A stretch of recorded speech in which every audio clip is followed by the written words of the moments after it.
L'accaparement des terres, effectivement, ça désigne les achats massifs de terres auxquels on assiste depuis quelques années, puisque selon la Banque mondiale, traditionnellement, chaque année, 4 millions de terres sont vendues ou louées au niveau mondial, mais depuis 2008-2009, selon la Banque mondiale, c'est 45 millions d'hectares qui sont cédés par des gouvernements à des investisseurs étrangers. Et ces investisseurs investissent sur les terres les plus riches et là où vivent des populations, et donc on assiste à des conflits entre des investisseurs étrangers et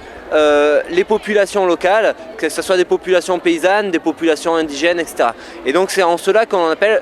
l'accaparement des terres. Donc nous, le CCFD, on travaille dans environ 80 pays avec des partenaires locaux qui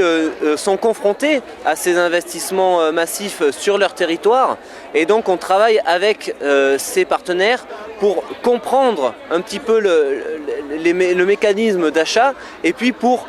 échanger aujourd'hui au FSM sur la manière de lutter contre ces accaparements. Nous travaillons sur deux aspects, c'est d'une part échanger sur comment les organisations paysannes, les ONG peuvent convaincre leur gouvernement de ne pas céder la terre à des investisseurs étrangers, comment nos organisations peuvent travailler en faveur de la réforme agraire, en faveur de la défense des droits des populations locales. Et puis,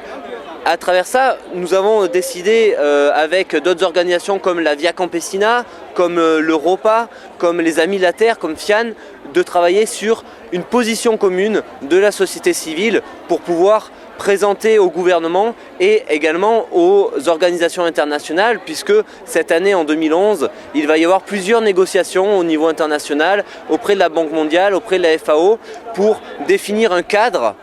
sur ces achats de terres, de manière à essayer de